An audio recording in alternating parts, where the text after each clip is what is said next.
Wait glorious academy के online platform पर आपका स्वागत है। और आज अपन एक नए चैप्टर एनेस्थीसिया के साथ आपके साथ चर्चा करेंगे। बिना एनेस्थीसिया किसी भी तरह की सर्जरी की कल्पना करना ही बहुत ही मुश्किल काम है। तो एनेस्थीसिया क्या होता है, क्या इसकी डेफिनेशन होते हैं, कितने तरह का एनेस्थीसिया होता है, तो इसके बारे में अपन विस्तार से चर्चा करेंगे। तो एनेस्थीसिया, तो एनेस्थीसिया ये दो शब्द से बना हुआ है। एनेस्थीसिया, एस्थेसिया जो टर्म है दोस्तों, इसका मतलब होता है संवेदना। एस्थेसिया संवेदना या सेंसेशन, सेंसेशन, सेंसेशन, संवेदना। और एन लग गया यहां पर, एन एनेस्थेसिया। एन एनेस्थेसिया का मतलब हो गया संवेदनाहीन, संवेदनाहीन। या फिर सेंसेशन, सेंसेशन गायब हो गए मतलब loss of sensation, loss of sensation, संवेदना विहीन होना। अब दोस्तों इसमें भी दो चीज है। संवेदनाहीन अगर वो कोई हो गया, संवेदना बिल्कुल खत्म हो गई, परमानेंट खत्म हो गई, तो इसका मतलब हो तो या तो कोमा में चला गया या फिर उसकी डेथ हो गई। तो संवेदना ऐसी है कि जैसे ऑपरेशन खत्म हो तो अब संवेदना वापस आ जाए, वापस उसको पेन से स्टार्ट हो जाए, वापस उसको हर चीज का पता पड़ने लग जाए, उसकी संवेदना जो है वो वापस आ जाए ऑपरेशन खत्म होते ही। तो संवेदनाहीन तो हो जाएगा लेकिन संवेदना वापस आ जाएगी, मतलब पुनः संवेदना वापस आ जाएगी ऑपरेशन खत्म होने के बाद में। तो संवेदना रिवर्सिबल, रिवर्सिबल हो, ये प्रोसेस कैसी हो, रिवर्सिबल, रिवर्सिबल मतलब वापस से रिवर्स, प्रतिवर्ती वापस स्टार्ट हो जाए संवेदना आना, तो उस कंडीशन को बोलते हैं एनेस्थेसिया। तो एनेस्थेसिया का मीनिंग क्या रहेगा दोस्तों, reversible loss of sensation, reversible loss of sensation, संवेदना का संवेदनाहीन होना, बिल्कुल जो कि रिवर्सिबल, वापस वेदना आ जाए, रिवर्सिबल लॉस ऑफ सेंसेशन, उसको बोलते हैं अपन एनेस्थेसिया। और अब ये संवेदना पूरे शरीर से भी गायब हो सकती है या फिर किसी अंग विशेष से या किसी शरीर के किसी भाग विशेष से गायब हो सकती है। तो उसके आधार पर ये एनेस्थेसिया को डिवाइड कर देंगे। देखिए, या तो शरीर के किसी विशेष अंग से, विशेष अंग या शरीर के किसी विशेष भाग से संवेदना का जाना, या फिर पूरा का पूरा जो शरीर ही जो है वो सुन्न हो जाए या बिल्कुल संवेदनाहीन हो जाए, पूरा शरीर सुन्न हो जाए, संपूर्ण शरीर सुन्न हो जाए, या केवल केवल कोई विशेष अंग ही संवेदनाहीन हो जाए, तो उस कंडीशन को बोलते हैं निश्चेतन या एनेस्थेसिया। तो किसी औषधि के माध्यम से, किसी औषधि के माध्यम से शरीर के किसी भाग विशेष या फिर पूरे शरीर से संवेदना का गायब होना, रिवर्सिबल गायब होना, ये टर्म और काम में रहेगी, रिवर्सिबल। क्योंकि अगर परमानेंट अगर आपकी संवेदना गायब हो गई दोस्तों, तो एनिमल जो है कोमा में चला जाएगा या फिर डेथ हो जाएगी। तो परमानेंट नहीं करना है, वापस आ जाए ऑपरेशन खत्म होते ही संवेदना। तो reversible loss of sensation from A part of body और थ्रू होल बॉडी, या तो पूरे शरीर से या फिर शरीर के किसी एक भाग से संवेदना का रिवर्सिबल लॉस जो होता है उसको बोलते हैं अपन एनेस्थेसिया। तो दोस्तों रिवर्सिबल मैकेनिज्म है, ये बहुत इंपॉर्टेंट रहेगा। अगर इरिवर्सिबल हो जाएगी तो डेथ हो जाएगी या कोमा में चला जाएगा। तो इसकी डेफिनेशन बहुत इंपॉर्टेंट है। अब इसी के आधार पर इसका डिवाइडेशन हो गया दोस्तों। यहां पर एक टर्म लिखी, शरीर के किसी विशेष अंग या भाग से। तो अगर किसी विशेष अंग या भाग से ही संवेदना जाएगी तो वहां पर आएगा, वो टाइप हो जाएगा एनेस्थेसिया का लोकल एनेस्थेसिया। तो किसी शरीर के एक भाग विशेष से ही यदि संवेदना गायब होती है तो उस टाइप के जो एनेस्थेसिया होता है उसको बोलेंगे अपन लोकल एनेस्थेसिया।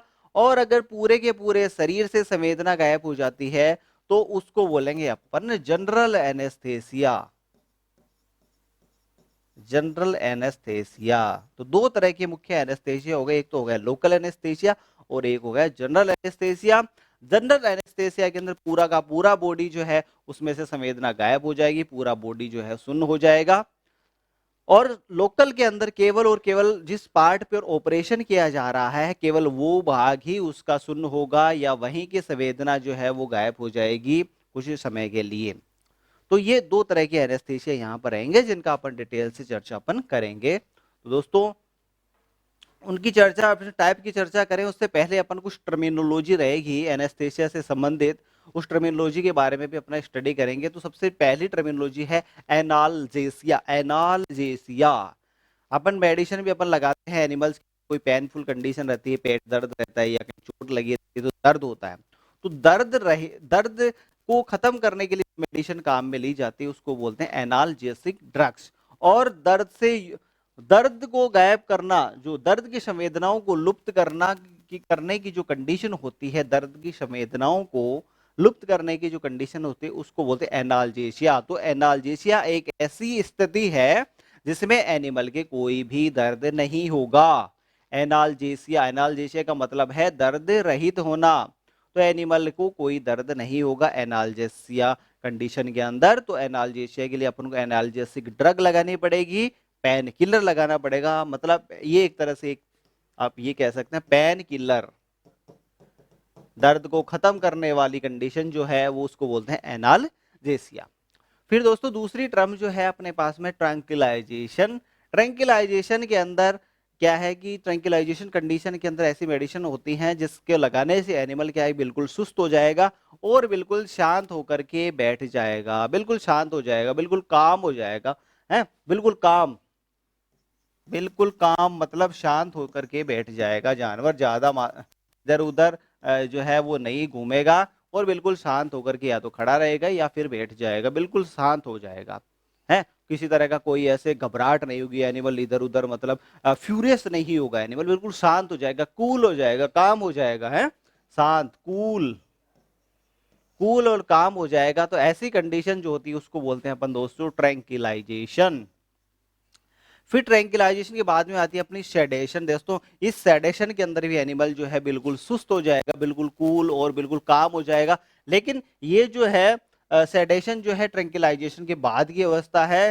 सेडेशन के अंदर सेडेशन और ज्यादा गहरी शांत या बिल्कुल काम होने की अवस्था है। ट्रैंक्विलाइजेशन में बहुत ज्यादा नहीं होगा, लेकिन इसके अंदर क्या है कि जो सेंट्रल नर्वस सिस्टम है इसका डिप्रेशन जो है वो इस ट्रैंक्विलाइजेशन से क्या होगा ज्यादा होगा। इफेक्ट पर डिपेंड करता है, अगर ज्यादा इफेक्ट हो जाता है तो ज्यादा शांत हो जाएगा, ज्यादा से नर्वस सिस्टम का डिप्रेशन हो जाएगा तो एनिमल जो बिल्कुल शांत हो जाएगा।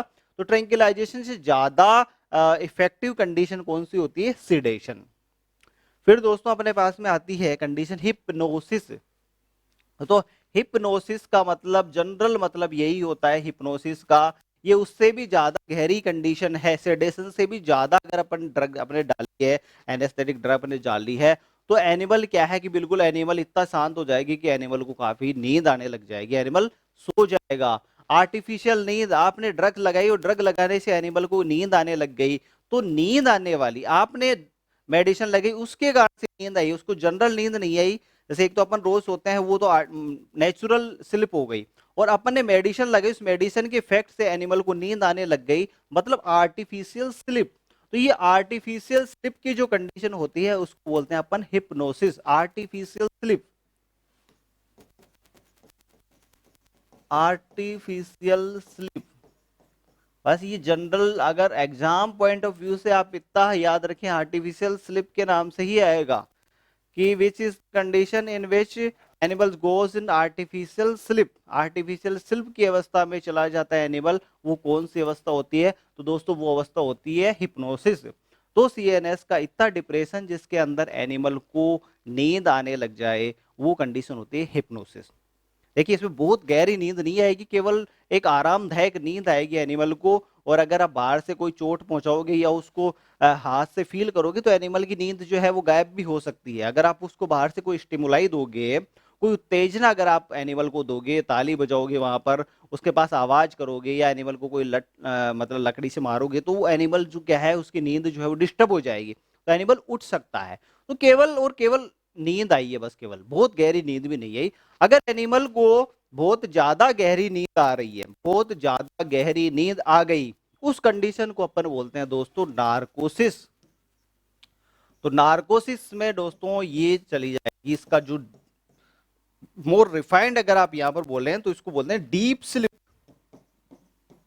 दोस्तों ये हिप्नोसिस जो है वो आर्टिफिशियल स्लिप, कृत्रिम नींद, और ये है डीप स्लिप मतलब गहरी नींद आएगी इसके अंदर एनिमल को, गहरी नींद। और एनिमल जो है वो आराम से, उसकी नींद डिस्टर्ब भी नहीं होगी। अगर आप उसको कोई लकड़ी मारोगे या उसके पास आवाज करोगे तो एनिमल की नींद नहीं खुलेगी, एनिमल बहुत ज्यादा सिडेट हो जाएगा, एनिमल को बहुत ज्यादा गहरी नींद आएगी। तो गहरी नींद की जो अवस्था जो होती है, गहरी नींद की जो अवस्था होती है, वो होती है दोस्तों नार्कोसिस।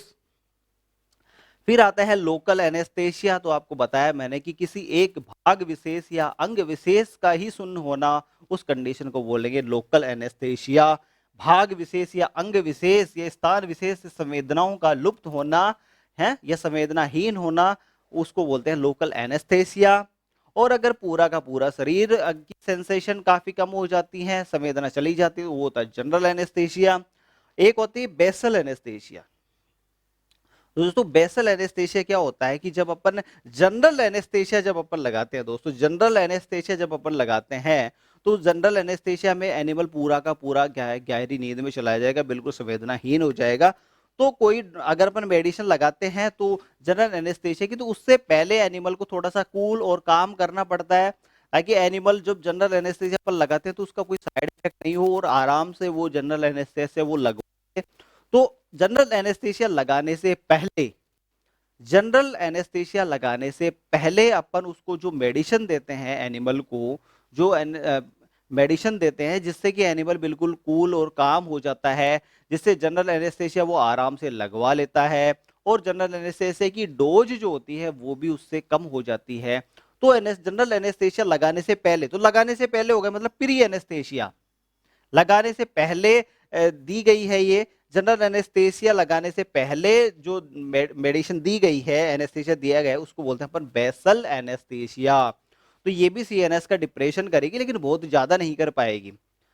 ठीक है, जनरल एनेस्थेसिया बहुत ज्यादा करेगा। तो जनरल एनेस्थेसिया से, जनरल एनेस्थेसिया की कंडीशन हो एनिमल में, तो जनरल एनेस्थेसिया लगाई जाएगी। तो जनरल एनेस्थेसिया लगाने से पहले जो मेडिसिन लगाई जाएगी जिससे कि एनिमल बिल्कुल कूल और काम हो जाए, उस कंडीशन को बोलते हैं बेसल एनेस्थेसिया। उस मेडिसिन को बोलते हैं बेसल एनेस्थेसिया।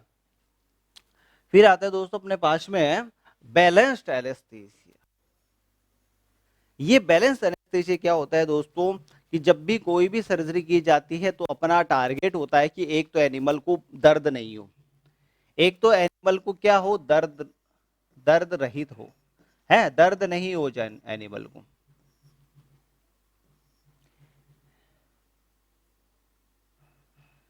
एक होता है दर्द रहित हो, दूसरा उसकी मसल्स जो है वो इजिली रिलैक्स हो जाए, इजिली एक शांत पड़ा रहे, बैठा रहे, सिडेट हो जाए एनिमल, बिल्कुल शांत हो जाए। और दूसरा जो है एनिमल जो है वो बिल्कुल उसकी मसल्स जो है वो बिल्कुल रिलैक्स हो जाए, मसल रिलैक्सेशन, मसल शिथिल हो जाए, उसकी मांसपेशियां शिथिल हो जाएगा, टाइट रहता है ना एनिमल, तो कट लगाओगे, लगाओगे कहां पर लगेगा, कहां पर, तो मसल बिल्कुल रिलैक्स आराम से लेटा रहे, सिटेड बिल्कुल कूल और काम, और उसकी कोई दर्द नहीं हो at the time of operation. तो ये तीन कंडीशन ही रिक्वायर रहती है। लेकिन अपने पास में ऐसी कोई भी एक दवाई नहीं है जिससे कि ये तीनों इफेक्ट एक साथ आ जाएं, कि ऐसी कोई दवाई हो जिससे दर्द भी नहीं हो, सिडेट भी हो जाए, मसल रिलैक्स भी हो जाए। तो अपने पास में दोस्तों ऐसी कोई ड्रग नहीं है जिससे ये तीनों इफेक्ट एक साथ आ जाएं। तो अपने को इन तीनों इफेक्ट को एक साथ लाने के लिए दो या दो से अधिक मेडिसिन को एक साथ लेकर के फिर अपने को एनेस्थेसिया लगाना पड़ेगा। तो दो या दो से अधिक एनेस्थेटिक ड्रग्स जो होती हैं वो एक साथ काम में ली जाती हैं, उसका बैलेंस, मतलब बैलेंस, एक प्रोपोर्शन कि भाई इतनी मात्रा में दर्द रहित मेडिसिन होनी चाहिए, इतनी मात्रा में सिडेशन वाली होनी चाहिए, इतनी मात्रा में मसल रिलैक्सेशन वाली ड्रग होनी चाहिए। तो एक कॉम्बिनेशन काम में लिया जाता है, दो या दो से अधिक दवाइयों का कॉम्बिनेशन काम में लिया जाता है, जिससे कि ये तीनों के तीनों जो इफेक्ट हैं वो एनिमल के अंदर अपने को मिल जाएं, उसके दर्द भी नहीं हो, सिडेट भी हो जाए एनिमल, और उसकी मसल भी रिलैक्स रहे। तो ये सारे के सारे इफेक्ट किसी एक मेडिसिन से तो होंगे नहीं, तो अपने को दो या दो से अधिक मेडिसिन को एक साथ एक बैलेंस प्रोपोर्शन के अंदर अपने को काम में लेना पड़ेगा। तो एक साथ दो से अधिक औषधियों को काम में लेने की अवस्था जो होती है उसको बोलते हैं अपन बैलेंस्ड एनेस्थेसिया। फिर आता है जनरल एनेस्थेसिया। तो जनरल एनेस्थेसिया हमने आपको बताया कि इसके अंदर पूरा का पूरा बॉडी जो है संवेदना विहीन हो जाता है और ये सेंट्रल नर्वस सिस्टम को अफेक्ट करता है। लोकल एनेस्थेसिया जो होता है वो मुख्यतः पेरिफेरल नर्वस सिस्टम को इफेक्ट करता है। पेरिफेरल नर्वस सिस्टम होता है, एक सेंट्रल नर्वस सिस्टम होता है। सेंट्रल नर्वस सिस्टम में आपके पार्ट आता है, ब्रेन आता है और स्पाइनल कोड आता है। तो सेंट्रल नर्वस सिस्टम को संदमित करेगा। तो ये सेंट्रल नर्वस सिस्टम को इफेक्ट करेगा कौन? General anaesthesia central nervous system को इफेक्ट करेगा दोस्तों, सेंट्रल नर्व सिस्टम से, और पूरा का पूरा जो बॉडी है वो संवेदनाहीन हो जाएगा, पूरे शरीर से संवेदना लुप्त हो जाएगी। वो कंडीशन को बोलते हैं अपन जनरल एनेस्थीसिया। फिर दोस्तों आती है एक यूथेनेसिया। तो जनरल एनेस्थेसिया हो गई, लोकल एनेस्थेसिया हो गई, एक ये नई टर्म आई है यूथेनेसिया।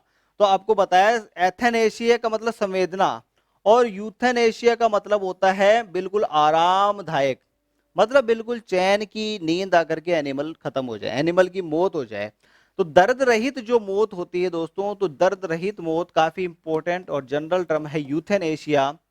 ऐसे कई बार एनिमल की कंडीशन ऐसे बन जाती है कि कुछ ऐसी विकृतियां हो जाती हैं, कुछ ऐसी बीमारी हो जाती है कि एनिमल जो है अब सही हो नहीं सकता, चाहे आप उसका कितना भी आप इलाज करवा लो, एनिमल अब सही नहीं हो सकता। तो उस कंडीशन एनिमल को क्या है कि एनिमल का जो मालिक है वो बहुत ज्यादा दिन तक रख नहीं पाता उसको, अगर ऐसी कंडीशन उसकी ज्यादा केयर नहीं कर पाता, तो उसकी जैसे टांग टूट गई उसकी, या फिर और कोई घाव वगैरह ऐसा, उसके बहुत ज्यादा कीड़े पड़ गए, ऐसी कंडीशन हो गई कि अब एनिमल में सुधार होना मुश्किल है, तो अब एनिमल को अपने को मारना है। तो अब एनिमल को ऐसे तो है नहीं कि तलवार से मार दिया, गोली निकाल दी, अपने को एनिमल को बिल्कुल प्रेम से उसको मारना है, उसको कोई दर्द नहीं हो। तो वो जो दर्द रहित जो मौत जो दी जाती है वो मौत होती है यूथेनेसिया दोस्तों। तो दर्द रहित जो डेथ होती है, पेनलेस जो डेथ होती है, उसको बोलते हैं अपन यूथेनेसिया।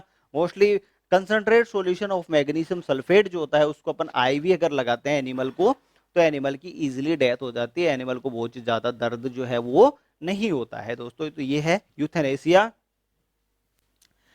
टर्म है रीजनल एनेस्थेशिया, जो अपन बाद में डिस्कस आपको अभी वेरियस टाइप ऑफ एनेस्थेशिया जब अपन पढ़ेंगे तो उसके अंदर मैं आपको डिटेल से बताऊंगा। तो दोस्तों ये अपने टाइप्स ऑफ एनेस्थेसिया आ गए, विभिन्न तरह के एनेस्थेसिया। दो जनरल एनेस्थेसिया जो दो टाइप जो है बड़े जो टाइप्स हैं, वो उसमें एक आता है लोकल एनेस्थेसिया और एक आता है अपना दोस्तों जनरल एनेस्थेसिया। लोकल एनेस्थेशिया जो है उसके कई टाइप के प्रकार हैं। उसमें आता है टॉपिकल एनेस्थेशिया, ये इसको बोलते हैं सरफेस एनेस्थेशिया भी बोलते हैं, जिसको सरफेस एनेस्थेशिया भी बोलते हैं या टॉपिकल एनेस्थेशिया बोलते हैं। इसी तरह से एक आता है इनफिल्ट्रेशन एनेस्थेशिया। इनफिल्ट्रेशन एनेस्थेशिया के भी विभिन्न प्रकार हैं, जैसे एक तो हो गया लीनियर इनफिल्ट्रेशन, मतलब लीनियर मतलब लाइन में लीनियर इनफिल्ट्रेशन, और एक हो गया फील्ड ब्लॉक। आपको डिटेल में बताएंगे फील्ड ब्लॉक क्या होता है। तो ये दो जो है ये इन्फिल्ट्रेशन टाइप के एनेस्थेशिया है। रीजनल एनेस्थेशिया जो है उसके तीन प्रकार हैं, जिसमें एक आता है paravertebral paravertebral lumbar anaesthesia, epidural anaesthesia, cornual anaesthesia. और फिर जो एपिड्यूरल अपना एनेस्थेशिया है उसके भी विभिन्न प्रकार हैं, करेनियल, कोडल और लंबर सेक्रल एपिड्यूरल एनेस्थेशिया, जिनका अपन डिटेल से स्टडी करेंगे। और जनरल एनेस्थेशिया के भी दो प्रकार है, एक तो इनहेलेशन एनेस्थेशिया और एक है दोस्तों अपना इंट्रावीनस एनेस्थेशिया। Intravenous anaesthesia. तो ये कौन सी विधि है जिसके द्वारा एनेस्थेशिया दिया जा रहा है, उस आधार पर जनरल एनेस्थेशिया को डिवाइड किया गया है। एक तो इनहेलेशन, इनहेलेशन मतलब श्वास के थ्रू, और एक होता है इंट्रावीनस मतलब ब्लड के थ्रू, आपकी वेन के अंदर डायरेक्ट ड्रग को डाला जाता है, एनेस्थेटिक ड्रग को डायरेक्ट सीधा का सीधा आपके ब्लड के अंदर वेन के अंदर डाला जाता है, तो वो इंट्रावीनस हो गया। तो जनरल एनेस्थेशिया दो तरह से हो गया, इनहेलेशन और इंट्रावीनस। इनका अपन डिटेल में अपन आगे चर्चा करते हैं दोस्तों। तो सबसे पहले आता अपना टॉपिकल या सरफेस एनेस्थेशिया दोस्तों। तो लोकल एनेस्थेशिया की जो टर्म आपको बताई थी, जिसके अंदर केवल शरीर के एक छोटे भाग या अंग विशेष या भाग विशेष, अंग विशेष, अंग विशेष या फिर भाग विशेष से संवेदनाओं का लुप्त होना जो होता है वो होता है लोकल एनेस्थेशिया। दोस्तों सबसे इंपॉर्टेंट चीज है कि लोकल जो लार्ज एनिमल जो है, अपने लार्ज एनिमल्स या रूमिनेट्स जो होते हैं, रूमिनेट्स जो होते हैं, जुगाली करने वाले जो जानवर होते हैं, उनमें मोस्टली रूमिनेट्स में मुख्यतः मुख्यतया लोकल एनेस्थेसिया ही काम में लिया जाता है, लोकल एनेस्थेसिया ही काम में लिया जाता है।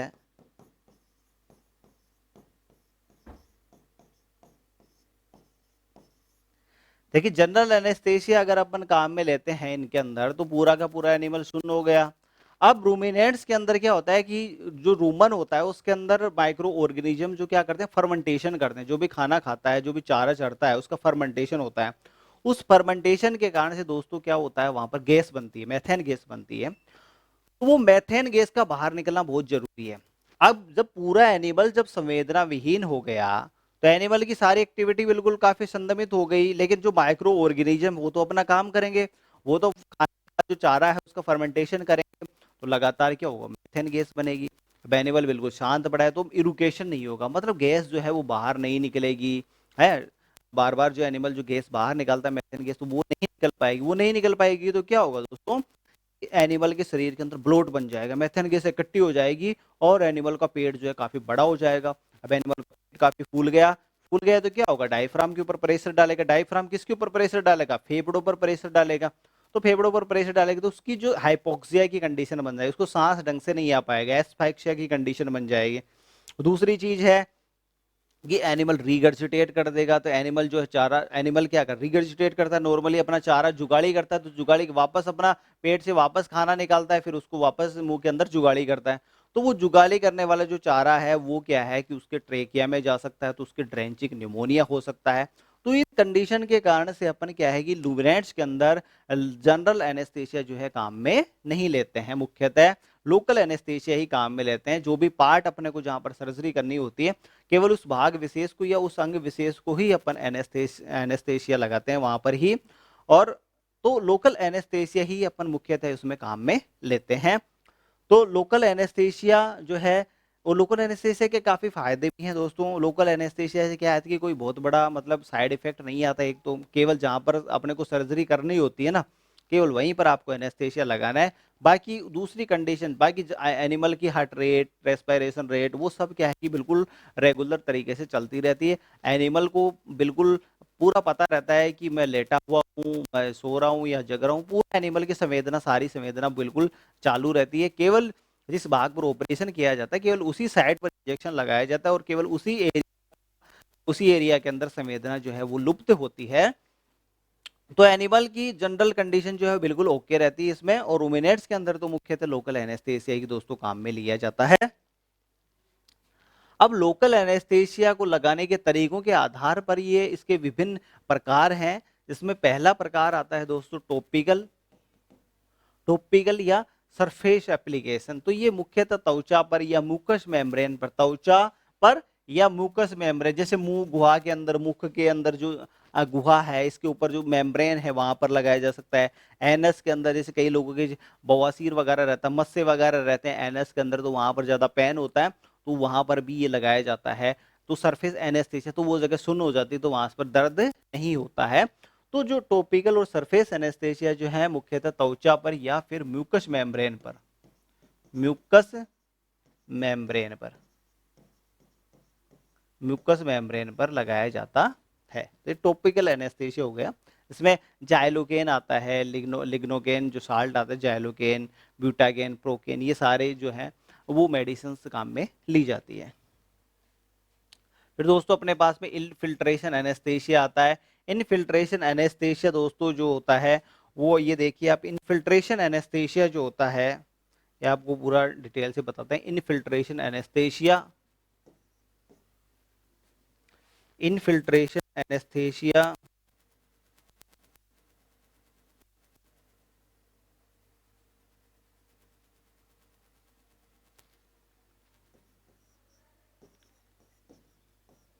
इनफिल्ट्रेशन एनेस्थेसिया, इनफिल्ट्रेशन एनेस्थेसिया जो है वो एक तो होता है linear infiltration, linear infiltration, linear infiltration. इसके अलावा होता है, दूसरा होता है फील्ड ब्लॉक, फील्ड ब्लॉक। तो लीनियर इनफिल्ट्रेशन के अंदर बिल्कुल एक लाइन के अंदर एनेस्थेसिया लगाया जाता है, एक लाइन के अंदर।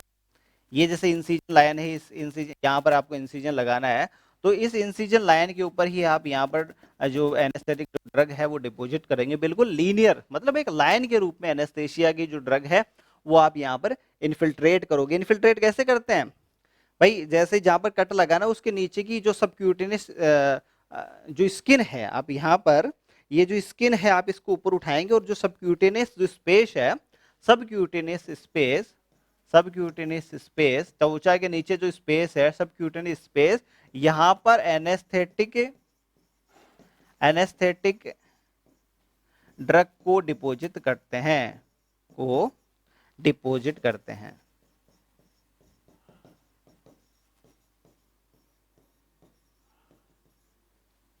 तो दोस्तों सबक्यूटेनियस स्पेस के अंदर अब बिल्कुल सीधा सीधा मतलब बिल्कुल लाइन के अंदर अगर आपने ड्रग डिपॉजिट की है तो ये हो गया लीनियर इन्फिल्ट्रेशन।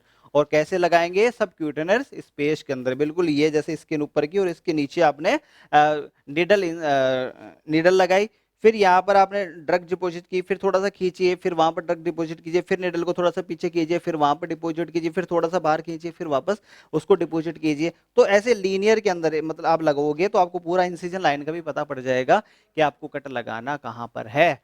तो एक बिल्कुल सीधी लाइन के अंदर जो एनेस्थेसिया लगाया जाएगा। इन्फिल्ट्रेट, इन्फिल्ट्रेशन का जनरल मतलब होगा इन्फिल्ट्रेट मतलब थोड़ी थोड़ी थोड़ी थोड़ी थोड़ी थोड़ी जो मात्रा है वो आप डिपॉजिट करते जाएंगे इसमें। तो लाइन के रूप में करोगे तो लीनियर इन्फिल्ट्रेशन। और फिर दोस्तों दूसरा होता है फील्ड ब्लॉक। फील्ड ब्लॉक के अंदर थोड़ा सा बड़ा एरिया काम में लिया जाता है। फील्ड ब्लॉक जो है वो भी तीन तरह का होता है मोस्टली, एल एल शेप में, L L block, T block, और एक होता है मोस्टली रिंग ब्लॉक, जो काफी कॉमन है, काफी काम में लिया जाता है, जिसका आपको पता होना चाहिए। तो दोस्तों जो फील्ड ब्लॉक एनेस्थेसिया है वो भी उसमें थोड़ा सा बड़ा एरिया काम में आता है, बड़ा एरिया डिसेंसिटाइज होता है। एल शेप के अंदर आप इन्फिल्ट्रेट करोगे, एल शेप के अंदर आप इस तरह से, या फिर आप टी शेप के अंदर इस तरह से, देखिए यहाँ से जो निकलेंगी जो नर्व्स जो निकलेंगी वो जैसे इस एरिया पर आप लगाओगे तो ये जो नीचे आने वाली जो सारी की सारी जो नर्व्स हैं वो डिसेंसिटाइज हो जाएगी, या फिर इस लाइन के अंदर जो भी आपकी नर्व्स निकलती हैं वो सारी की सारी डिसेंसिटाइज हो जाएगी। तो किस टैब से आपने एनेस्थेटिक ड्रग को इन्फिल्ट्रेट किया है उस आधार पर इनका वर्गीकरण है कि भाई एल शेप में है या टी शेप में है, उसको एल ब्लॉक बोल दिया, टी ब्लॉक बोल दिया। एक होता है रिंग ब्लॉक। रिंग ब्लॉक में क्या करते हैं अपन, बिल्कुल सर्कल के अंदर लगाते हैं, बिल्कुल इस तरह से सर्कल के अंदर रिंग की तरह।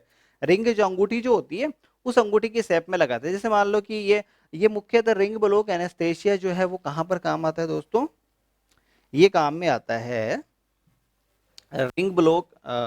जो रिंग ब्लॉक जो आता है दोस्तों, रिंग ब्लॉक जो आता है, ये देखिए कि रिंग ब्लॉक जो एनेस्थेसिया जो आता है ये कहां पर आता है, मेनली टीथ फिस्टुला के केस में अपन काम में लेते हैं। टीथ फिस्टुला के केस में अपन काम में लेते हैं। मतलब जैसे ये कोई बकरी है, इसका ये थन है, ये बकरी का थन है, ठीक है, ये टीट है बकरी के। और टीट अगर फट गया और यहाँ से दूध बाहर निकलने लग गया बकरी के, तो अब यहाँ पर आपको मतलब यहाँ पर आपको सूचर लगाना है, ठीक है। यहाँ पर अगर सूचर लगाएंगे तो उससे पहले ऐसे टाँके लगाएंगे तो काफी ज्यादा पेन होगा, तो आपको इस एरिया को डिसेंसिटाइज करना है। तो आप क्या करेंगे, इस एरिया से जस्ट ऊपर जो है यहाँ पर, तो यहाँ पर आप निडल डालेंगे, यहाँ पर आप डिपॉजिट करेंगे, फिर थोड़ा सा निडल को खींचेंगे, यहाँ पर डिपॉजिट करेंगे, फिर थोड़ा सा पीछे खींचेंगे, यहाँ पर डिपॉजिट करेंगे, फिर निडल को आप इधर निकाल करके इधर घुमा देंगे। तो बिल्कुल एक पूरा एक सर्कल के अंदर, इस तरह से सर्कल के अंदर हो गया भाई। ये इधर से निडल डाली आपने, इधर लगाई, यहाँ लगाई, थोड़ा सा यहाँ लगाया, फिर थोड़ा सा खींच करके इधर डाल दी, यहाँ लगा दिया, यहाँ लगा दिया, यहाँ लगा दिया। तो बिल्कुल एक पंखे की तरह, मतलब पूरी की पूरी पंखे की तरह एक सर्कल के अंदर जो एनेस्थेसिया लग गए रिंग के रूप में है। अंगूठी की जो शेप होती है गोलाकार, उस शेप के अंदर आपने एक रिंग की तरह अपने एनेस्थेसिक ड्रग को जो है डिपॉजिट किया है, तो उसको बोलेंगे रिंग ग्लोब, रिंग ब्लॉक। किस तरह से, मतलब पंखे की तरह, पंखे नुमा आकृति में फैन शेप्ड मैनर के अंदर लगाया जाता है ये दोस्तों, फैन शेप्ड मैनर है। पंखा, पंखे की जो पंखुड़ियां होती है इस हिसाब से लगाया जाएगा। कैसे कि भाई ये टीट है, यहाँ निडल डाली आपने, इधर लगा दी, थोड़ी सी यहाँ, फिर यहाँ, यहाँ, फिर थोड़ा सा खींच करके इधर लगा दी, तो चारों तरफ इसकी पूरी पेरीफेरी के ऊपर आपने ड्रग डिपॉजिट कर दी। तो ऊपर से जो भी नर्व्स आ रही हैं वो सारी की सारी यहाँ पर आपने ड्रग डिपॉजिट कर दी, तो नीचे उनके अंदर बिल्कुल पेन नहीं होगा, तो नीचे का एरिया शून्य हो गया बिल्कुल। तो ये बैनर जो है वो रिंग ब्लॉक एनेस्थेसिया है, और इसमें ट्रांसेप्ट मैनर के अंदर ड्रग डिपॉजिट की जाती है। मुख्यतः कहाँ काम में लिया जाता है? टीथ फिस्टुला के केस के अंदर ये काम में लिया जाता है दोस्तों। तो ये अपने आपको बताया इनफिल्ट्रेशन एनेस्थेशिया, और ये ड्रग्स हैं अधिकतर मुख्यतः जो है काम में ली जाती है 2% जैलोगेन या लिग्नोगेन। 2% लिग्नोगेन जो है वो लोकल एनेस्थेशिया के रूप में काम में आने वाली सबसे मुख्य ये 2% लिग्नोगेन। इसके अलावा 5% भी ले सकते हैं, प्रोकेन, कोकेन, ब्यूटागेन। केन शब्द सबके लास्ट के अंदर आना ही आना है, तो आप समझ जाएंगे ये एक लोकल एनेस्थेटिक ड्रग है। फिर दोस्तों अपना एक ब्रॉड आता है, तीसरा जो आता है अभी आपको बताया सरफेस एनेस्थेशिया, टॉपिकल एनेस्थेशिया, फिर आपको बताया इनफिल्ट्रेशन एनेस्थेशिया, और जो तीसरा जो एनेस्थेशिया आता है लोकल एनेस्थेशिया का टाइप है वो है आपका दोस्तों रीजनल एनेस्थेशिया। रीजनल एनेस्थेशिया दोस्तों इसको बोलते हैं अपन nerve block anaesthesia. Nerve block, ये आप टर्म याद रखेंगे, नर्व ब्लॉक। इसमें एक बड़ा एरिया मतलब पूरा शरीर तो नहीं होगा लेकिन शरीर का एक हिस्सा, जैसे पूरे के पीछे की पूरी टांग हो जाए, पीछे का पूरा शरीर हो जाए सुन्न, तो एक बड़ा एरिया जो होता है वो डिसेंसिटाइज होता है। बड़े एरिया शरीर के किसी बड़े भाग जो है उसको संवेदना रहित करते हैं, इसलिए अपन रीजनल एनेस्थेशिया को अपने बड़े एरिया पर सर्जरी करनी है, जैसे सिजेरियन सेक्शन अपने को करना है, रूमेनोटोमी करना है अपने को, तो एक बड़ा ऑपरेशन करना है, तो एक बड़े एरिया को डिसेंसिटाइज करना रहेगा। तो बड़े एरिया को डिसेंसिटाइज करने के लिए जो एनेस्थेशिया काम में लिया जा रहा है वो है एक पूरा रीजन, एक पूरे रीजन को, तो पूरा रीजनल एनेस्थेशिया हो गया दोस्तों, उसको बोले रीजनल एनेस्थेशिया। अब रीजनल एनेस्थेशिया जो है उसके भी कई तरह के प्रकार हैं दोस्तों, जो अपन आपको बताते हैं रीजनल एनेस्थेशिया के प्रकार। अपन देखते हैं यहां पर रीजनल एनेस्थेशिया।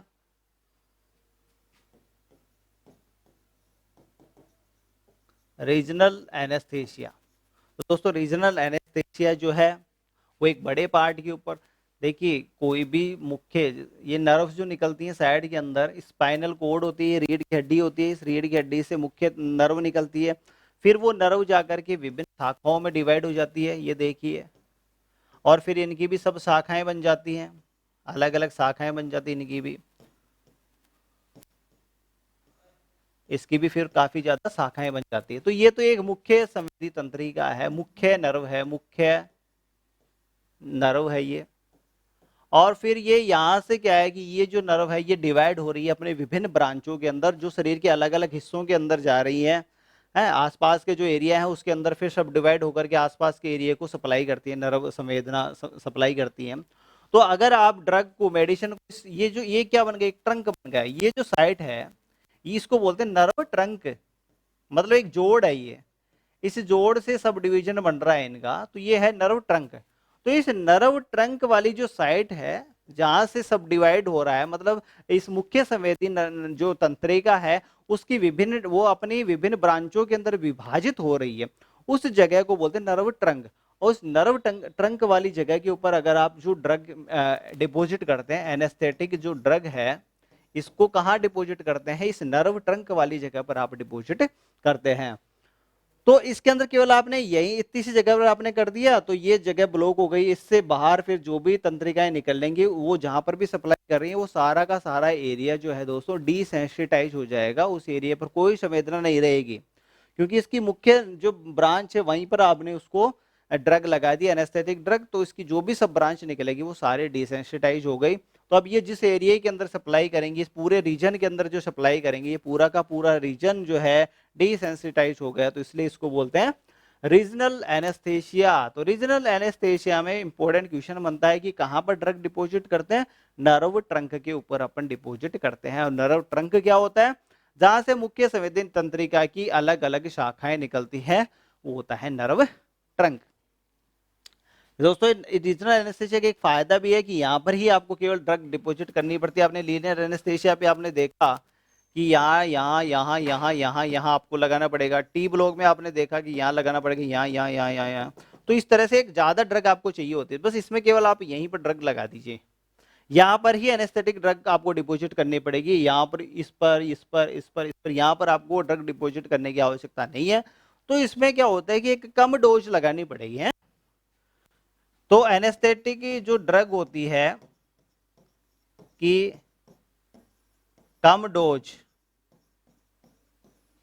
कम डोज लगेगी इसके अंदर एनेस्थेसिक, क्योंकि यहाँ पर केवल आप एक जगह पर आपने लगा दी और इतना बड़ा एरिया जो है डिसेंसिटाइज हो गया, तो कम डोज की आवश्यकता पड़ती है। तो एक रीजनल एनेस्थेशिया का ये भी फायदा है। अब रीजनल एनेस्थेशिया दोस्तों जो है वो कितने तरह का होता है वो भी अपन देखते हैं।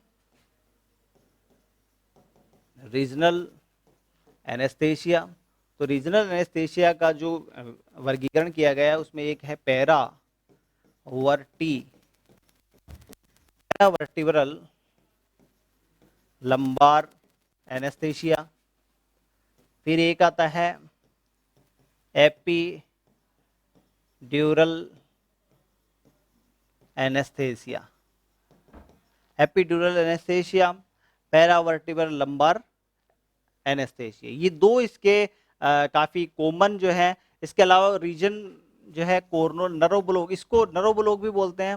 जैसे अगर आपको सींग काटने वाली नर्व का करना है तो उसको बोलते हैं Cornell nerve block, कोर्नुअल nerve block. ये तीन मुख्य उसके टाइप्स हैं रीजनल एनेस्थेशिया के। तो एक एक अपन इसको देखते हैं कि पैरावर्टिब्रल जो एनेस्थेशिया होता है, पैरावर्टिब्रल एनेस्थेशिया दोस्तों, ये पैरावर्टिब्रल एनेस्थेशिया जो है वो कहाँ लगाया जाता है। ये देखिए कि एनिमल की जो नेक से लेकर के, गर्दन से लेकर के उसकी पूंछ तक, उसकी टांग तक जो वर्टिब्री जाती हैं उनको क्या क्या बोलते हैं। देखिए सबसे पहले जो गिरवा के अंदर जो वर्टिब्री होती है, जो कशेरुकाएं होती हैं, 7 कशेरुकाएं होती हैं, C7, 7 कशेरुकाएं सर्वाइकल C7। फिर बाद में थोरेक्सिक की आती हैं जो कि 13 वर्टिब्री होती हैं, T13 13। फिर लंबार रीजन की आती हैं, लंबार ये जो रीजन आता है इसके अंदर 6 कशेरुकाएं पाई जाती हैं। और उसके बाद में अपने सैक्रम आती है जो 4 फ्यूज्ड होती हैं। और फिर आती है अपनी कोक्सियल, कोक्सियल ये लगभग 16 से लेकर के 22 तक की कशेरुकाएं होती हैं। तो दोस्तों एनिमल के अंदर ये जो रीढ़ की हड्डी होती है उसमें इतनी सारी हड्डियां होती हैं। अब पैरावर्टिब्रल, पैरावर्टिब्रल लंबार, लंबार रीजन के अंदर तो ये देखिए दोस्तों, ये देखिए ये T13, ये 13 जो है अपने पास में, ये 13, ये देखेंगे आप 13 जो है ये थोरेक्सिक वर्टिब्री हैं 13, 1 2 3 4 5 6 7 8 9 10 11 12 13, ये 13 जो है 13 क्या है, ये थोरेक्सिक वर्टिब्री है। फिर अपनी चलेंगी 6 कौन सी, ये है अपनी लंबार वर्टिब्रा जो कि 6 होती हैं।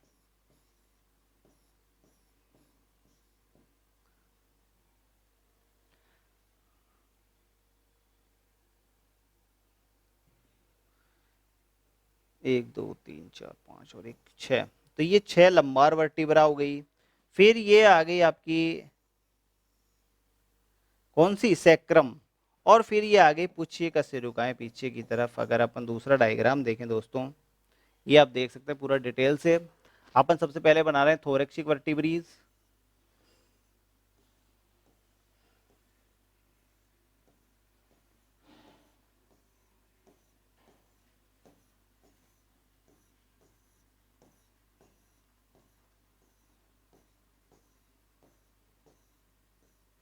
ये दोस्तों 13 जो है ये T1 से लेकर के T2 और इस तरह से लेकर के ये लास्ट की आ गई आपकी T13, ठीक है। फिर आती है आपकी लंबार वर्टिब्री जिनके ये ट्रांसफर प्रोसेस चौड़े चौड़े होते हैं, ये बाहर की तरफ नहीं, इसमें तो सीधे रहते हैं, इसमें बाहर की तरफ निकले रहते हैं, साइड से निकले रहते हैं।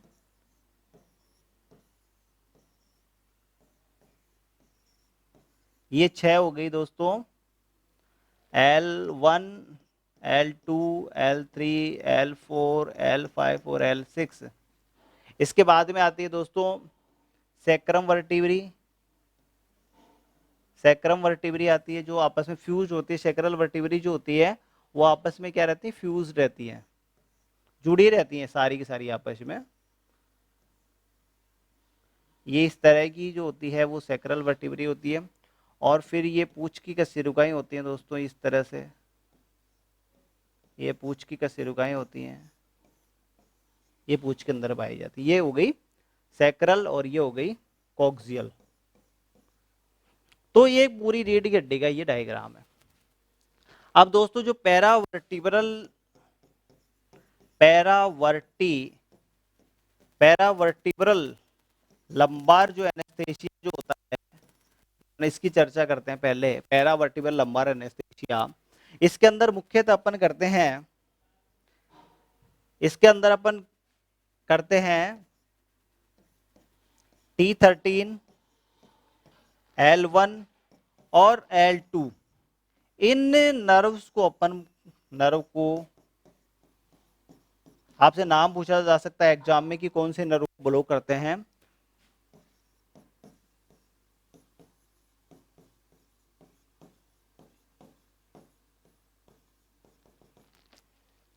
दोस्तों पैरावर्टिब्रल लंबार एनेस्थेसिया के अंदर T13, L1 और L2, इन तीन तंत्रिकाओं को, तीन मुख्य संवेदी तंत्रिकाओं को अपन ब्लॉक करते हैं, T13, L1 और L2। अब ये निकलती कहां से है दोस्तों? ये T13 वर्टिब्री है, ये वर्टिब्री यानी कि तंत्रिका है, ये L1 ये L2, ये क्या है? वर्टिब्री। अब ये निकलती है T13 निकलती है, इस T13 वर्टिब्री जो है इसके पीछे से निकलती है, इसके पीछे से निकलती है दोस्तों इस तरह से, उसके ऊपर से, इसके नीचे से। और फिर L1 जो तंत्रिका है वो निकलती है L1 के पीछे से या L2 के आगे से निकलेगी, और L2 जो है वो यहां से निकलेगी। ये देखिए दोस्तों, तो T13 जो नर्व है वो निकलेगी T13 वर्टिब्री के पीछे से, फिर L1 निकलेगी L1 के पीछे से, और L2 निकलेगी L2 के पीछे से। या अपन ऐसे कह सकते हैं कि जो T13 है वो निकलेगी anterior border of L1। L1 निकलेगी कहां से? एंटीरियर बॉर्डर ऑफ L2, और L2 निकलेगी कहां से? Anterior border of L3। तो ये यहां से निकलेगी। तो दोस्तों अपने को पैरावर्टिब्रल एनेस्थेसिया, लंबार एनेस्थेसिया के अंदर आपको नर्व ब्लॉक करनी है T13, L1 और L2। और ये कैसे ब्लॉक करोगे आप? इसके दो तरीके हैं पैरावर्टिब्रल एनेस्थेसिया के। एक है आपका प्रोक्सिमल, एक तो होता है प्रोक्सिमल, और एक होता है दोस्तों डिस्टल।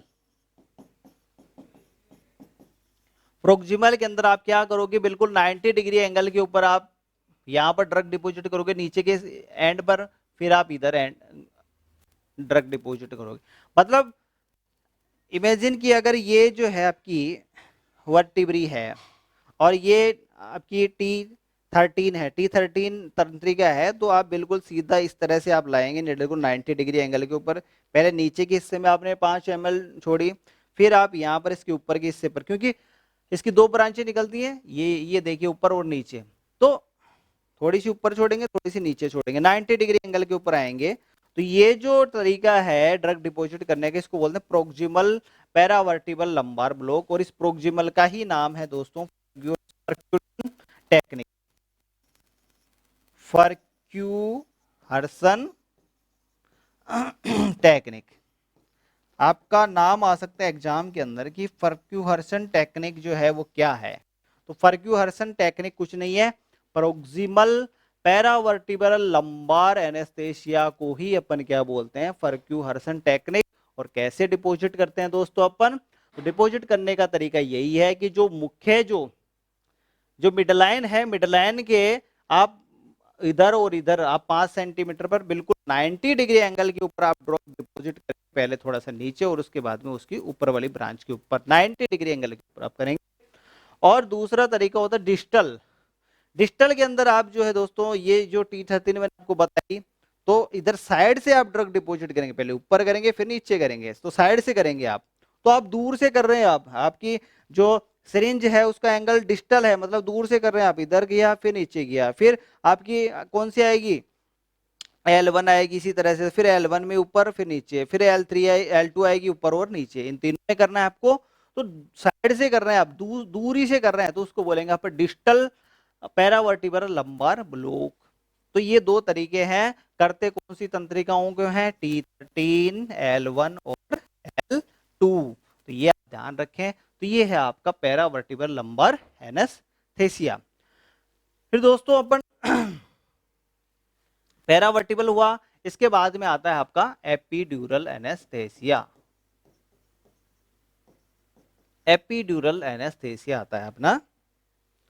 तो जो दोस्तों एपिड्यूरल जो एनेस्थेसिया जो है, एपिड्यूरल एनेस्थेसिया, एपिड्यूरल एनेस्थेसिया जो है आपका नाम से ही पता पड़ा है। पहली बात तो एपी और ड्यूरल, आप देखते हैं कि एपिड्यूरल तो ड्यूरामेटर आपकी जो भी ये आपकी स्पाइनल कोड जो निकल रही है, स्पाइनल कोड जो है या ब्रेन जो है, स्पाइनल कोड आप इसको देखिए, स्पाइनल कोड, तो इसकी जो बाहर की जो मेम्ब्रेन होती है उसको बोलते हैं आप ड्यूरामेटर। फिर इसके बीच की जो आती है उसको बोलते हैं आप एरेक्नोइड। और फिर अंदर ही अंदर वाली जो लेयर होती है उसको बोलते हैं पाइया, अंदर ही अंदर बिल्कुल डीप वाली जो लेयर होती है उसको बोलते हैं पाइया मेटर। ठीक है, ये तीन लेयर होती है, तीन मेम्ब्रेन होती है स्पाइनल कोड के अंदर। जो स्पाइन ब्रेन होता है, ब्रेन के ऊपर भी तीन मेम्ब्रेन होती है, ड्यूरामेटर, एरेक्नोइड और पाइयामेटर अंदर वाली होती है। इसी तरह से जो स्पाइनल कोड जो है उसके भी तीन मेम्ब्रेन होती है, ड्यूरामेटर, एरेक्नोइड और पाइयामेटर। तो दोस्तों यहाँ पर ड्यूरल और एपी, एपी का मतलब होता है ऊपर, तो इस ड्यूरामेटर के ऊपर ड्रग डिपॉजिट की जाती है के ऊपर, एपी मतलब ऊपर, तो ड्यूरामेटर के ऊपर जो है एनेस्थेटिक ड्रग जो है डिपॉजिट की जाती है। तो ये है एपिड्यूरल एनेस्थेसिया। इसके भी विभिन्न प्रकार हैं दोस्तों। तो एपिड्यूरल का एक प्रकार होता है जिसको बोलते हैं अपन कोडल, कोडल एपिड्यूरल एनेस्थेसिया, कोडल एपिड्यूरल एनेस्थेसिया। कोडल एपिड्यूरल एनेस्थेसिया के अंदर दोस्तों ये आपको बताया, ये सैक्रम जो थी, फिर ये फर्स्ट पुच्छे का शुरू का, फिर ये सेकंड, ये थर्ड, ये फोर्थ, फिफ्थ, इस तरह से 16 से 22 तक होती हैं ये। तो इस कोडल एपिड्यूरल एनेस्थेसिया के अंदर अपन जो ड्रग है दोस्तों वो कहाँ डिपॉजिट करते हैं, इसमें जो ड्रग होती है वो मुख्यतः फर्स्ट और सेकंड कॉक्सियल वर्टिब्रा जो होती है, ये जो स्थान जो है,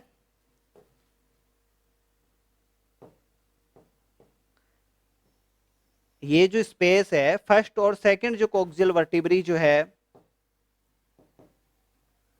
फर्स्ट और सेकंड कॉक्सियल वर्टिब्री जो है यहां पर अपन डिपॉजिट करते हैं। फर्स्ट और सेकंड कॉक्सियल वर्टिब्री, सी कॉक्सियल फर्स्ट और सेकंड, या फिर सैक्रम और फर्स्ट कॉक्सियल, सैक्रम और फर्स्ट, सैक्रम और फर्स्ट कॉक्सियल, और या फिर अपन करते हैं फर्स्ट और सेकंड कॉक्सियल जो वर्टिब्री है, इसके इंटरवर्टिब्रल स्पेस, दो वर्टिब्राओं के बीच के अंदर जो स्पेस होता है उसमें ड्यूरामेटर के ऊपर अपन ड्रग डिपॉजिट करते हैं। तो ये साइट होती है दोस्तों कोडल एपिड्यूरल एनेस्थेसिया की, या तो करते हैं अपन सैक्रम और फर्स्ट कॉक्सियल के बीच में, या फिर कॉक्सियल फर्स्ट और कॉक्सियल सेकंड वर्टिब्री के बीच के अंदर अपन करते हैं।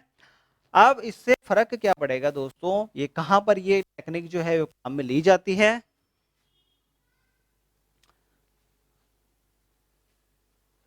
ये जो है एपिड्यूरल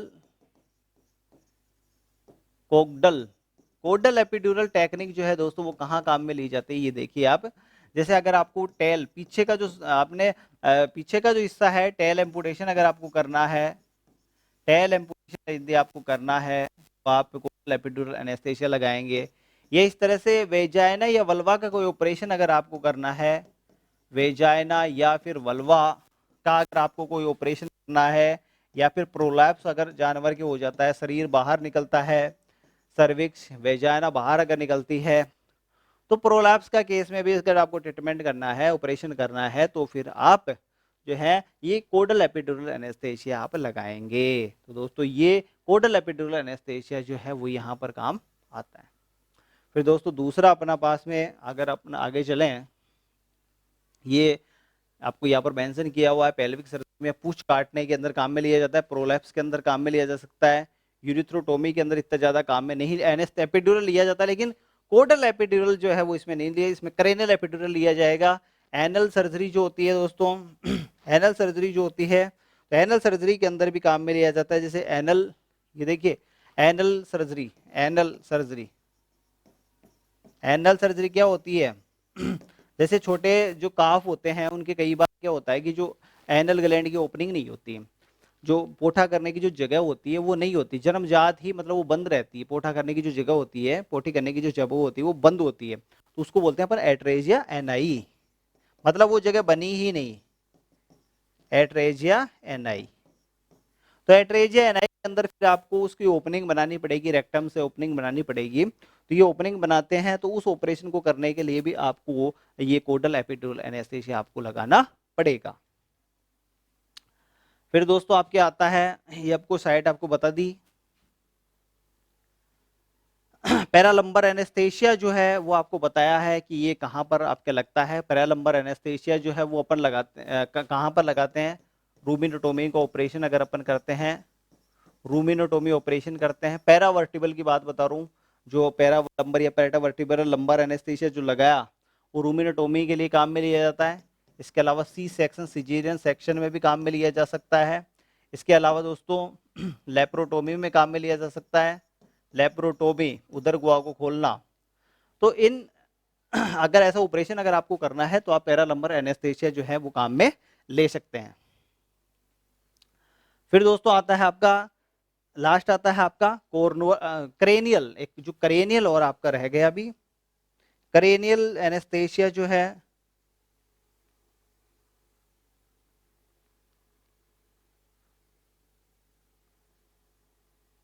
तो दोस्तों क्रेनियल एनेस्थीसिया, क्रेनियल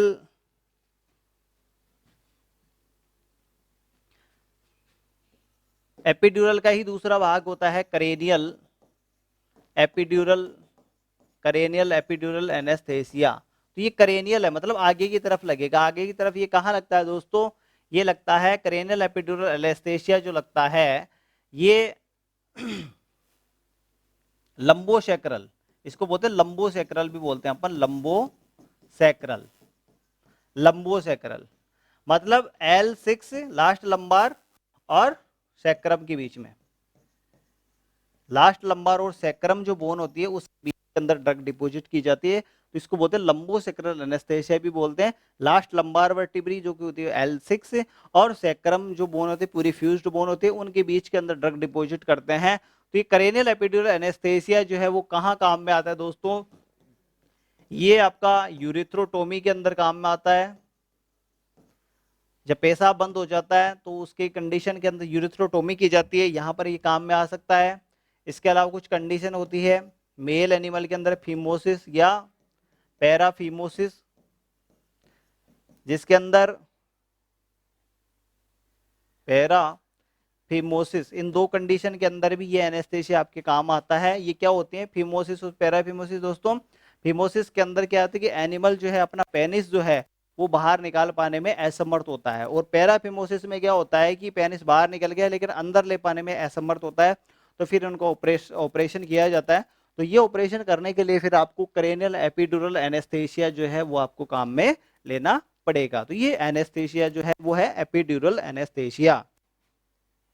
फिर अपने पास में तीसरा जो अपने रीजनल एनेस्थीसिया जो देखा था वो था कॉर्नुअल नर्व ब्लॉक। तो कॉर्नुअल नर्व ब्लॉक जो है वो दोस्तों सींग काटने के लिए, मुख्यतः सींग काटने के लिए और आंख की सर्जरी के लिए जो है वो किया जाता है, मुख्यतः सींग काटने के लिए किया जाता है। ये सींग काटने के लिए किया जाएगा दोस्तों। तो इसके अंदर एनेस्थीसिया जो है टेम्पोरल फोसा के अंदर डाला जाता है। टेम्पोरल फोसा कहाँ पर होती है, जो कान होता है उससे, जो कान के मतलब जो आपका सींग होता है उसके 1 सेंटीमीटर नीचे की तरफ आप आओगे तो वहां पर एक फोसा आपको मिलेगी, वहां पर एक खांच मिलेगी, आपको अंदर डालेंगे तो अंदर उंगली जो अंदर जाएगी, तो वो टेम्पोरल फोसा होती है कान के और सींग के पास में। तो उस टेम्पोरल फोसा के अंदर ये डाला जाता है, और किस लिए डाला जाता है, कॉर्नुअल नर्व को ब्लॉक करने के लिए।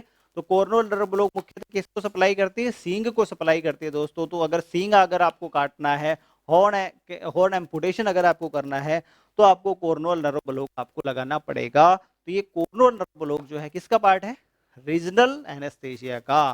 तो दोस्तों रीजनल एनेस्थीसिया की मैंने आपको 3 भाग बताए। एक तो है आपका पैरालंबर या पैरावर्टिबल लंबर एनेस्थीसिया, दूसरा आपको बताया एपिड्यूरल एनेस्थीसिया, और तीसरा जो है वो है कॉर्नुअल नर्व ब्लॉक। तो ये रीजनल एनेस्थीसिया को ही अपन नर्व ब्लॉक बोलते हैं। जहां पर भी नर्व ब्लॉक शब्द आता है आप समझ जाएगी ये रीजनल एनेस्थीसिया का प्रकार है। तो इस तरह से क्या अभी आपको बताया लोकल एनेस्थीसिया के विभिन्न प्रकार, जिसके अंदर एक आपको बताया टॉपिकल, फिर एक आपको इन्फिल्ट्रेट, एक आपका रीजनल नर्व ब्लॉक। तो ये सारे के सारे जो है दोस्तों वो आपके लोकल एनेस्थीसिया का पार्ट जो है वो लगभग कंप्लीट होता है। नेक्स्ट क्लास में अपन देखते हैं जनरल एनेस्थीसिया, कौन सी मेडिसिन काम में ली जाती हैं, किस तरह से उनको यूज किया जाता है, क्या जनरल एनेस्थीसिया के फायदे होते हैं, क्या जनरल एनेस्थीसिया के नुकसान होते हैं, उनको अपन अगली क्लास में विस्तार से चर्चा करेंगे। तब तक के लिए धन्यवाद।